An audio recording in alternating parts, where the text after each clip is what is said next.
vampires are a bit shit. They're not, particularly the modern kind of drippy, romantic, sexy vampires. What's the point? Vampires are supposed to be scary, and they were created as a sort of fear of sexual disease, really. So to reduce them to sort of drippy types who hang around in coffee bars is and also to defeat a vampire, you simply have to offer them out at midday. Zombies are much more frightening, much more nasty and upsetting. But that being said, there's a lot of overlap between zombies and vampires. I think a lot of the zombie stuff, particularly that Romero came up with, was pretty well stolen from vampire mythology. But yeah, zombies shit all over vampires. Well, I go for the classical George Romero style slow moving zombies. That's part for me of what makes them so frightening. That it's the nightmare quality. I often have those kind of nightmares where things are coming at you and you can kill some of them, but they just keep coming. It's the relentlessness of it, and that's what's great about the slow moving zombies is that you just keep coming and coming and coming, and you can smash one out of the way, but there'll be another one there behind, and eventually they will get to you. Fast moving zombies are just nutters, really, aren't they?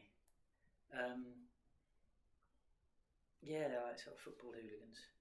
So I like a slow, relentless zombie.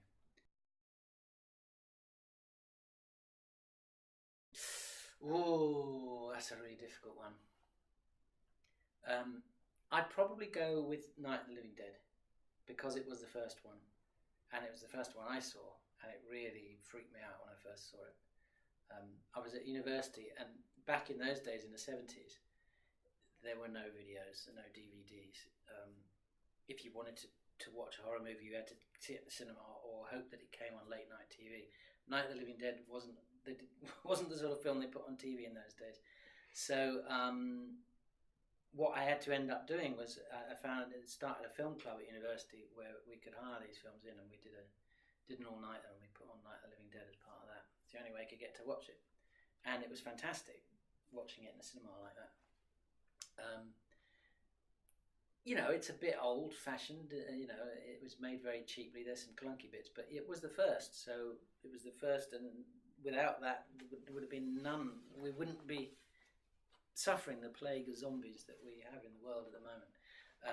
So I would go with them. That being said, Dawn of the Dead is a great film as well, and that was the one that really put zombies on the map.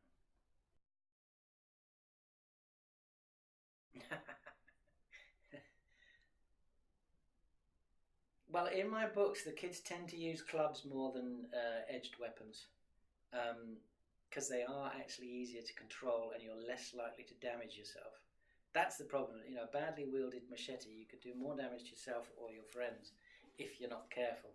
Whereas a baseball bat is nice and easy to use, and there's something quite satisfying about clubbing someone to death. So I'll go with the baseball bat.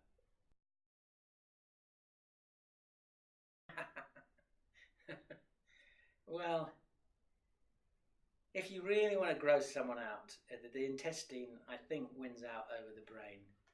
The brain's quite yucky and it's got a lot of bad implications.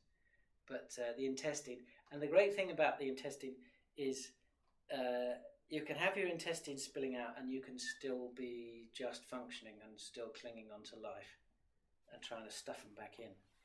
Once your brains come out, that's it.